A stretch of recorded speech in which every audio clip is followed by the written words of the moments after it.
नमस्कार। आइए प्रकाश डाले से सबसे पहले आपकी कनिष्ठ उंगली पर। कनिष्ठ उंगली ज्ञान की उंगली और सूर्य के पहले कट तक नहीं पहुंची है। अच्छी याददाश्त है, सही ज्ञान भी है, भाषा शैली भी उत्तम प्रकार की है। बस जीवन के जो बड़े फैसले हैं या जल्दबाजी में कुछ जल्दी से बोल जाना, वाणी के द्वारा सोच विचार ना करना, इस प्रकार के यहाँ पे ज़रूर थोड़ी सी कमी है। तो बड़े फैसलों में ज़रा सोच समझ के धैर्य से बोलें। आइए सूर्य की उंगली की बात कर लेता हूँ। सूर्य की उंगली यश के लिए जानी जाती है, यश के लिए, सम्मान के लिए, ऊंचाइयों के लिए यहाँ इस प्रकार की ये उंगली है। और इसके सेकंड पर यहाँ एक प्रकार का ये कट भी मौजूद है, जो थोड़ा सा व्यक्ति के अंदर एग्रेशन बढ़ता है, जोश बढ़ता है। कभी कभी जल्दबाजी के अंदर क्रोध के कारण गुस्से में व्यावहारिकता में ना आए, गुस्से को व्यावहारिकता में ना लाएं और गलत निर्णय ना लें। ये उंगली शनि की उंगली के साथ में एकदम जुड़ करके चली है। यानी कुल मिलाकर के ये व्यक्ति अपने माता पिता से प्रेम करने वाला था, भाई बहनों को साथ लेकर के चलने वाला व्यक्ति है। अब बात करूंगा यहाँ पर मैं आपकी शनि की उंगली के लिए। शनि की उंगली अनुकूलता के साथ खड़ी है, यानी कि जीवन के अंदर निश्चित रूप से सफलता का जो चिन्ह होना चाहिए वो आपके पास है। साथ ही साथ जब इस कट पर इस प्रकार का व्यावहारिक पर थोड़ा कट आ जाता है तो थोड़ा ध्यान रखें कि पैसे के लेन देन में ख़ास तौर से ध्यान रखें। यानी कि कुल मिलाकर के व्यक्ति के जीवन के अंदर अगर पैसा आप अपना किसी को दे देंगे तो वो आसानी से लौट करके नहीं आएगा। कई बार मैंने ऐसे भी देखा है कि जब इस प्रकार के कट मौजूद रहते हैं तो व्यक्ति पैसे में के मामले में ज़्यादा सोच विचार नहीं करता और अन्यथा खर्च भी करता है। यानी खुल करके हाथ व्यक्ति का होता है। अब बात करता हूँ यहाँ पर मैं आपके एक और उंगली की, या जिसे बोलते हैं बृहस्पति की उंगली, ज्ञान की उंगली के रूप में। और सेकंड पर यहाँ पर कट का निशान, यानी जब कट का निशान सेकंड पर हो जाए तो थोड़ा सा पत्नी के साथ में संबंधों के लिए खराब माना जाता है। और साथ ही साथ ईश्वर की पूजा पाठ तो आप ठीक प्रकार से करते हैं, दान पुण्य में भी अपनी हैसियत के अनुसार दान पुण्य भी करते हैं। तो चलिए, ये अपने आप में छोटे बड़े लोगों को साथ लेकर के चलते हैं, सबको समान रूप से मिलते हैं। अब बात करूँगा यहाँ पर आपके बुद्ध के पर्व की। बुद्ध का पर्व और बुद्ध के पर्व पर 3 से 4 खड़ी रेखा यदि व्यक्ति के हाथ के अंदर मिल जाती हैं तो ये हमेशा इस प्रकार को दर्शाती हैं कि व्यक्ति अपने जीवन के अंदर संतान का सुख व्यक्ति को जरूर मिलेगा और स्थिति कैसी भी क्यों ना हो, व्यक्ति के पास धन के आगमन निरंतर रूप से बने रहेंगे। यहाँ दर्शाता आपका ये बुद्ध का पर्व भी है। अब बात करूँगा इसके बाद में आपके सूर्य के पर्व की। सूर्य का पर्व नीचे की तरह ट्रायंगल और सीधी जाती रेखा है। देखिए, ये मानक पक्का इस बात को प्रमाणित करता है कि यदि ऐसा व्यक्ति राजनीतिक लोगों के साथ संबंध गाएगा तो उनसे अपना फ़ायदा उठा सकेगा, यानी कि सरकार के टेंडर्स में इससे लाभ।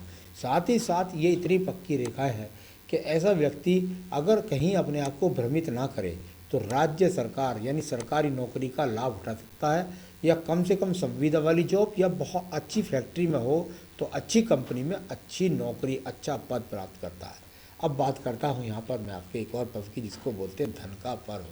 धन का पर्व और यहाँ अनुकूलता के साथ जाती हुई ये रेखा निश्चित रूप से ये जीवन के अंत समय तक जाती जाने वाली रेखा के रूप में मौजूद है।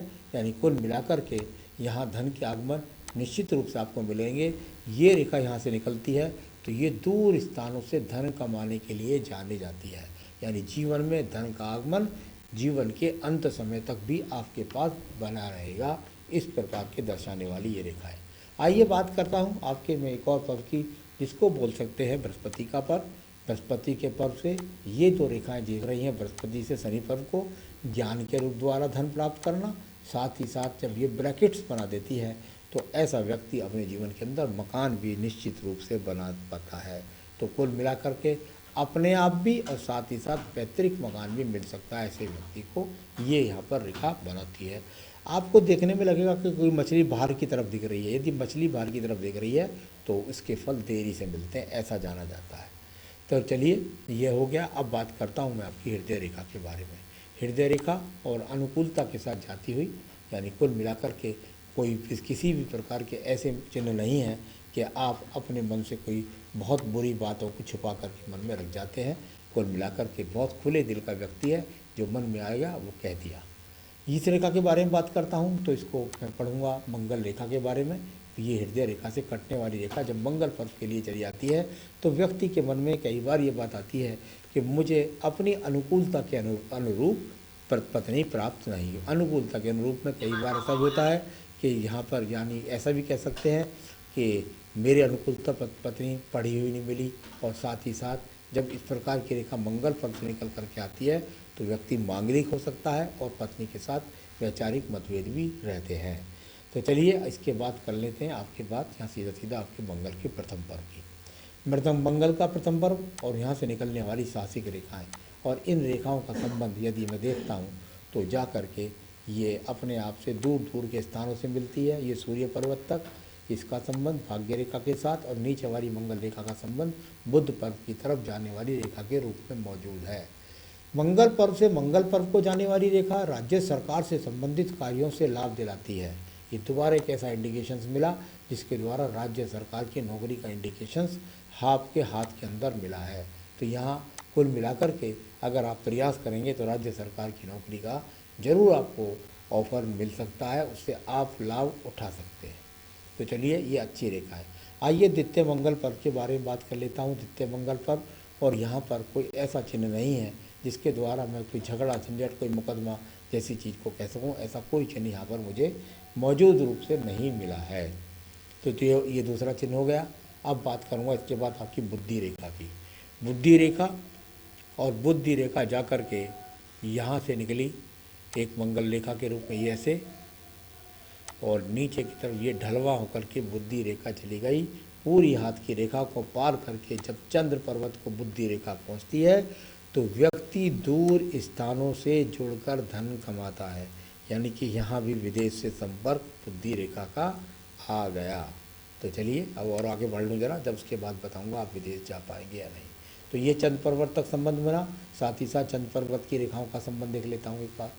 चंद्र पर्वत पर बनने वाली रेखाएं और यहाँ ये बनती जा रही हैं और प्रगाढ़ता से मजबूती के साथ ये आगे भी आपके जीवन में बनने वाली रेखाओं के रूप में विराजमान है।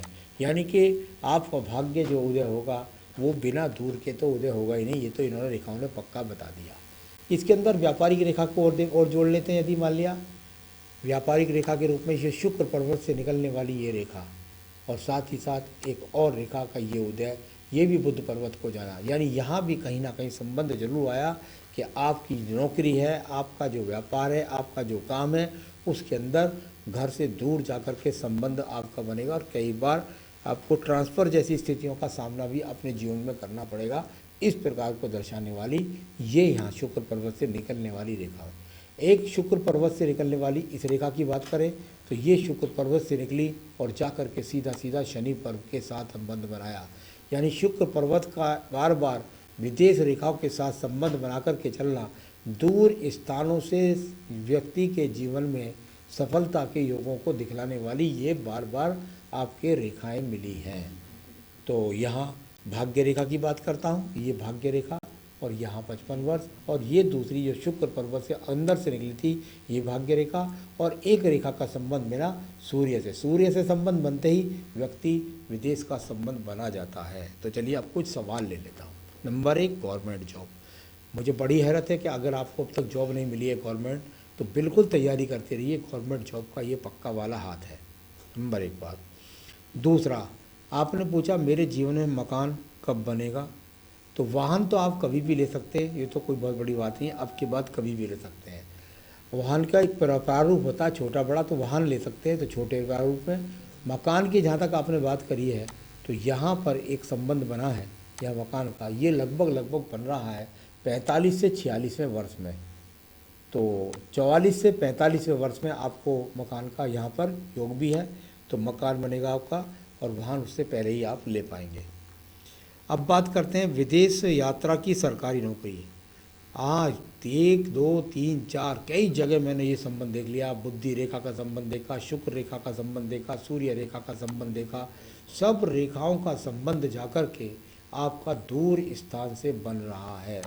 निश्चित रूप से आपको ऐसी नौकरी मिलेगी ही मिलेगी जिसके अंदर आपको विदेश यात्रा करनी ही करनी पड़ेगी। तो ये तो 100% आप जो चाह रहे हैं विदेश यात्रा की सरकारी नौकरी, वो आपको कितनी ही बार आपके जीवन में मिलेगी। माता पिता की सेवा के लिए मैंने ऊपर बता दिया था कि ऐसा व्यक्ति माता पिता की सेवा कर पाता है, वो मैंने ऊपर ही आपको जवाब दे दिया था। आइए बात कर लेता हूँ मैं आपके सीधा सीधा शुक्र पर्व के बारे में। शुक्र पर्व से निकलने वाली एक रेखा का वर्णन मैंने आपको बताया। साथ ही साथ यहाँ शुक्र पर्वत यदि देखता हूँ तो ठीक ठाक आपके पास जीवन के संसाधन वर्तमान में भी मौजूद है। अब मैं बात करूँगा आपकी आयु रेखा। आयु रेखा है यहाँ पर एक अजीब सी बहुत टिपिकल इसको रूप से पढ़ा जाएगा। ये देखिए आपके शुरू में दीप बनते हैं।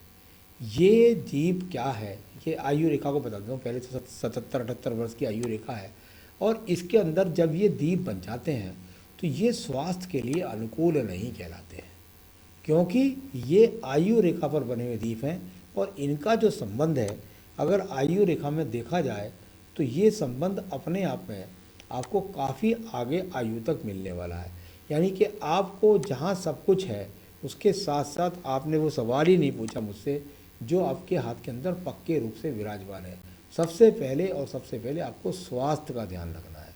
तो हो सकता है आप भूल गए हों पूछना मुझसे, तो आपको स्वास्थ्य का ध्यान रखना है। संतान रेखाएं आपके हाथ में नहीं चमक रही हैं, तो इसलिए मैं संतान रेखाओं को आपको पत्नी का हाथ दिखाना पड़ेगा, उसके द्वारा संतान रेखाएं पता लगेगी। तो सबसे ज़्यादा मैं कहूँगा आप अपने पहले स्वास्थ्य का ध्यान रखिए। तो क्योंकि वो ट्रायंगल नहीं है, वो आयु रेखा के साथ में बनने वाले दीप के रूप में शामिल है। तो स्वास्थ्य का आपको अच्छी तरह ध्यान रखना है। सारी रेखाओं को, सारे पर्वतों को, सब चीज़ों को मैंने बताया। आइए मैं बताता हूँ कि आप अपने जीवन में अगर आप कोई नग पहनना चाहते हैं तो आपके लिए बेहतरीन नग बनता है, वो बनता है पुखराज। तो पुखराज पहनिए, वो आपके जीवन के अंदर संतान सुख, आपकी प्रगति, प्रमोशन, इन सब चीज़ों में काम आने वाला है। तो एक तो आप पुखराज पहनिए। साथ ही साथ अपनी पूजा के अंदर मुझे सबसे ज़्यादा इस हाथ में अगर चिंता है तो ना काम की, ना धंधे की, ना व्यापार की, किसी की चीज़ नहीं, सिर्फ और सिर्फ मुझे चिंता है तो आपके स्वास्थ्य की। उसके लिए मैं ज़रूर कहना चाहूँगा कि आप दुर्गा सप्तशती में एक देवी कवच होता है, वो संपूर्ण होता है, वो सब चीज़ देने वाला होता है और जो दुर्गा कवच में पहुँच जाता है वो सब चीज़ों से मुक्त हो जाता है। तो दुर्गा सप्तशती में से देवी कवच आप नित्य पढ़िए, अपनी पूजा जो करते रहिए, उसके साथ देवी कवच पढ़िए, फिर सभी सुख आपको मिल जाएंगे। नमस्कार।